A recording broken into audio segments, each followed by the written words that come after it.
সকাল থেকেই শুরু হয়েছে ত্রিপুরা উপজাতি এলাকার স্বশাসিত জেলা পরিষদের সাধারণ নির্বাচনের ভোট গ্রহণ প্রক্রিয়া। সন্দেহ নেই এই ভোট গ্রহণকে সামনে রেখে বা গোটা নির্বাচনী প্রক্রিয়াকে সামনে রেখে গোটা রাজ্য জুড়ে এবারে একটা বিশেষ আতঙ্কজনক পরিস্থিতি কাজ করছে বিভিন্ন পারিপার্শ্বিক রাজনৈতিক কারণে। স্বাভাবিকভাবেই এবারের এডিসি নির্বাচন অন্যান্য বারের নির্বাচনের তুলনায় অধিক বেশি আকর্ষণের কেন্দ্রবিন্দুতে।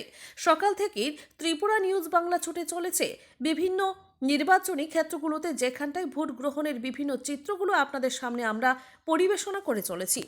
এখনো পর্যন্ত রাজ্যের বিভিন্ন প্রান্তরের যা খবর, তার পরিপ্রেক্ষিতে দাবি করা যায় এডিসি এলাকার ভোট গ্রহণ মোটের উপর চলছে শান্তিপূর্ণভাবে। কোনো জায়গাতেই তেমন কোনো অশান্তির পরিস্থিতির সংবাদ আপাতত নেই এবং পুলিশের নিরাপত্তা ব্যবস্থাপনা থেকে শুরু করে সার্বিক বিষয়গুলো এখনো পর্যন্ত রয়েছে নিয়ন্ত্রণের মধ্যেই। যদিও পরিস্থিতি কোন দিকে যায় সেটা সময় বলবে, তবে আপাতত এটুকু আমরা দাবি করতে পারি, এখনো পর্যন্ত এডিসির সাধারণ নির্বাচনের ভোট গ্রহণ প্রক্রিয়া চলছে শান্তিপূর্ণ এবং নিরবিচ্ছিন্নভাবে।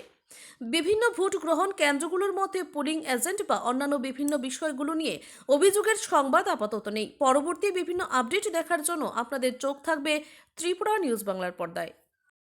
এটা কোন জায়গা? গোলাপুর। এ, আপনি কয়বার ভোট দিলেন? একবার। এবারেই প্রথম? প্রথম।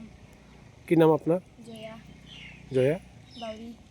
তো কেমন লাগলো বা জীবনে প্রথম ভোট দিলেন, ফিলিংসটা কি? মানে ভয় লাগতেছিল, পরে দেওয়ার পরে মানে ভালো লাগলো আর কি।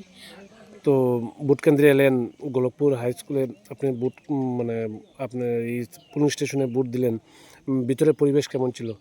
খুব ভালোই ছিল। পুলিশ টিএচআর ছিল? কোনো ধরনের অশান্তি বা গণ্ডগোল?